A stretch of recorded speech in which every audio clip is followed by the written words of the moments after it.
Dustin, welcome to our episode today of Adapt and Thrive. How are you? I'm great, Dalia. Thanks for having me.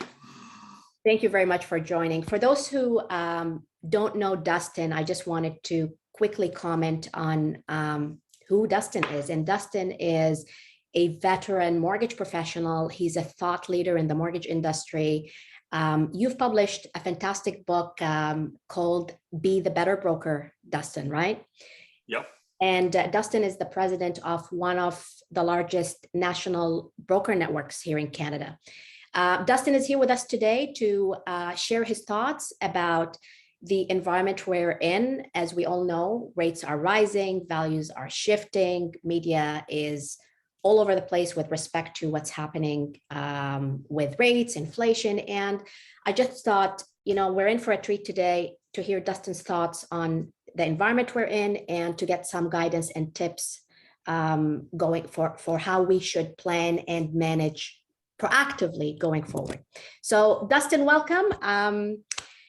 Tell me, the next Bank of Canada meeting is in September, and I think we all know by now what the trend is. They're going to raise again. What are your thoughts about the increases to prime? Until when do you think this is going to continue? And what do you see going forward? I know there is no crystal ball, but would love to hear your thoughts. Yeah, I mean, it certainly seems as of today, July 29th, that come September 7th, we should be anticipating another increase. But between now and then, we'll see what the inflation numbers look like. That's going to be the biggest indicator as to whether they're going to move, and if so, how much are they going to move by.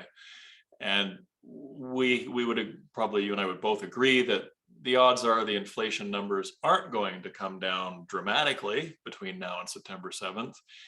So yeah, that's probably going to set us up for another hike.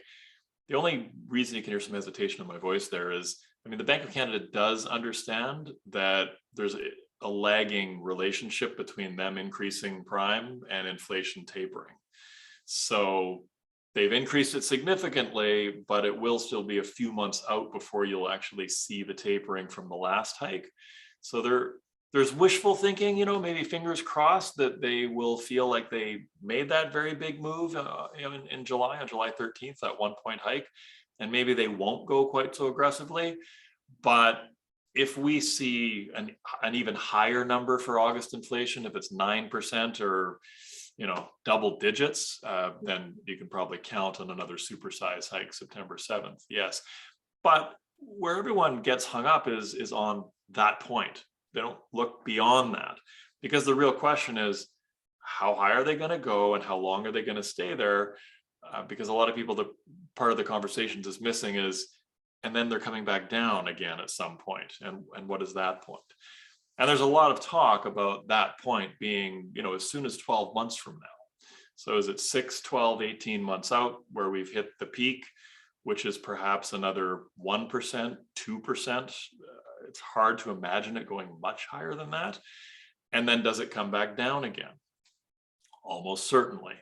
What the Bank of Canada is trying to do is essentially trigger a mild recession, because it's much easier to manage an economy out of a mild recession than it is to manage an economy through runaway inflation, which is what they're trying to head off. So okay. Well, we'll keep a close eye and see how that goes. I've heard you several times quote or talk about the following. You've said life is a variable. Your mortgage should be too. So tell me a little bit more about that. Well, what do you mean by that quote? And do you still believe that variable is the right choice given this new environment we're in? Well, here's the reality. Obviously, the variable is proving with hindsight to have been a painful choice. And we humans we're pretty poorly wired, because we beat ourselves up with today's information over decisions we made with yesterday's information. And we don't just do it with mortgages, we do it with everything in life. And often we make very big commitments in life that later on, we're like, how did I wind up here? Why did I make that choice? Right. Yeah. How has it come to this? But that's because there were a number of things that were just simply unforeseen. I mean, we did have the Bank of Canada directly quoted as saying, prepare for rates to be very low for a very long time. I remember that. Right. Most people interpreted that as like 2 years, 3 years, not 12 months.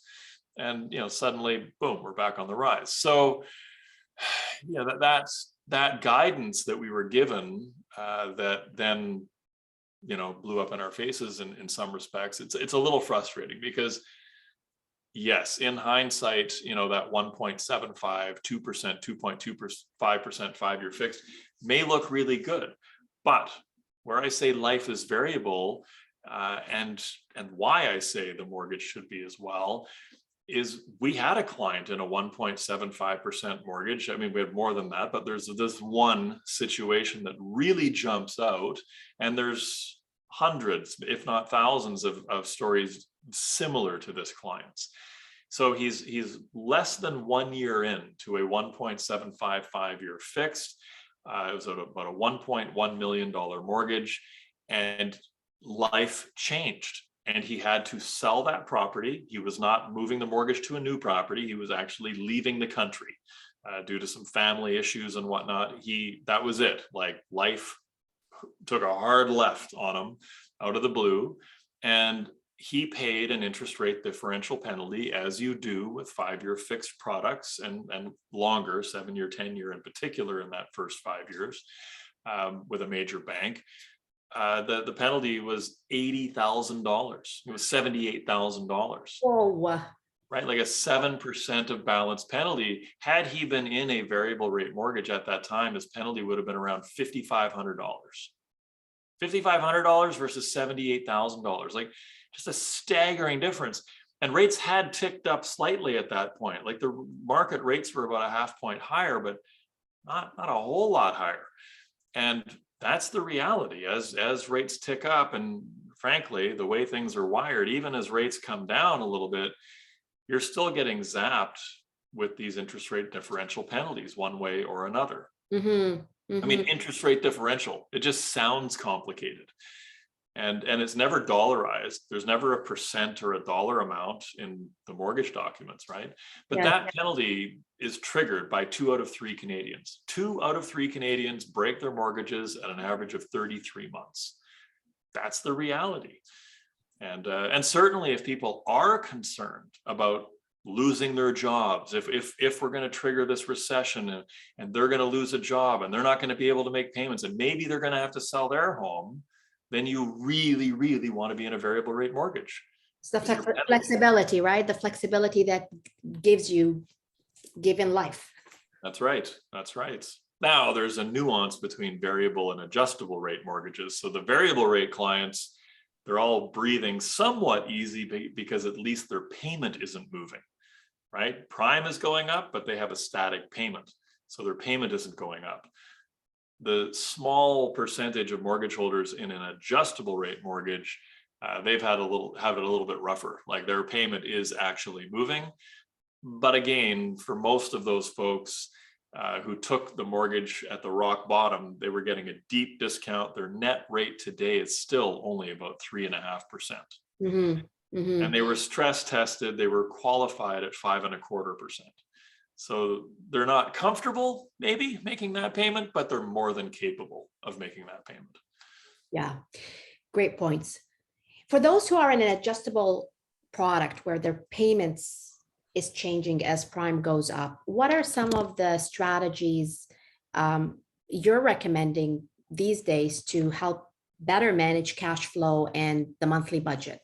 Well, for a client, for the end mortgage holder listening to this, I mean, the number one thing is talk to your broker. And if your broker's not, if you don't feel like you're getting great advice, maybe you need to talk to another broker.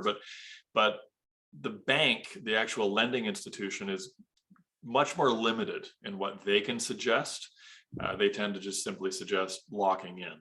And of course, as per the earlier comments around prepayment penalties, that's never actually explained to people. So the locking in piece is really dangerous because you're increasing your prepayment penalty typically by about 900% without realizing it. You know, you're trying to avoid one problem and you're actually stepping into a much more expensive problem. And there are other options. And one of those options would be, well, okay, for instance, I've got a prime -1 variable. I've got a great discount, a 1% discount or adjustable rate mortgage. You know, maybe giving up a little bit of that discount because today's market on variable rate mortgages is, you know, closer to prime -0.5. Maybe giving up a half a point of that rate discount to get into a variable rate mortgage where the payment is static and the payment would match what your payment is today, but at least it caps it. And so, yes, prime could continue to go, but your payment will now no longer go. So moving from an adjustable to a variable is certainly another option other than locking in. And it's worth having a conversation with the broker about what that looks like. Now, Okay. again, depending on values and the timing of the purchase and where that's at, there may be limitations, you know, preventing a client from getting where they want to be on that, but still worth the conversation. Okay, absolutely. My last question, Dustin, is for clients who are looking to purchase a property in the next 12 to 18 months, what should they do differently, if anything, relative to 6 months ago?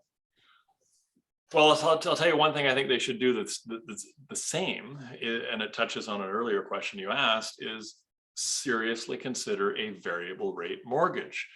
Because even though we're on the way up at the moment, there will be a plateau, it will come back down. Almost every economist, every pundit out there seems to agree that is what is going to happen. That is how this story is going to play out. And we're already seeing the bond market, which is where fixed rates are derived from. We're already seeing that soften right now. So there's actually a much bigger gap than usual between fixed rates and the bond market. And those fixed rates will start to come down over the next few weeks, certainly over the next few months, if the bond market remains at the level it's at today. So we may have already seen the peak on fixed rates, like the fixed rates of today may be as high as we're going to see fixed rates go. It's possible, and they could start coming down. So again, to commit to a 5 something, a 5.5, let's say, fixed rate, when you could be taking a 4.2% variable, that's like a 1%, 1.5% spread in there. Yeah, that spread could close. And you could go past it, maybe even for a few months longer than you were below it, but inside the 5-year term, almost certainly there's going to be opportunity if the Bank of Canada has its way and breaks the back of inflation, to lock in at a lower rate if you want, or just keep on riding that variable, which again has a fixed payment. So at least you know what your payment's going to be. Right. Okay. Fantastic. Any last thoughts you would love to share with the audience? The number one thing I would say to clients and brokers alike, this too shall pass. Like it seems like the end of the world is upon us. But then again, didn't it seem like that a couple of years ago in just a different way? And then maybe a few years before that in another way. Like it always kind of seems like things are going to hell in a handbasket. Oh my gosh, what's going to happen? Yes. And yet we make it through and we move onward to new highs. So, you know, if you bought 4 months ago and you're feeling like you've made a huge mistake, just relax, hang in there. There's virtually no real estate mistake that time doesn't fix. And for my peeps on the West Coast, it's usually been a maximum of 7 years. 3 to 7 years fixes whatever real estate mistake you feel like you've made in the moment. It can take a little longer out in Ontario for sure, and other parts of the country, but you got to live somewhere. You got to make payments to somebody, either a landlord or to the mortgage lender.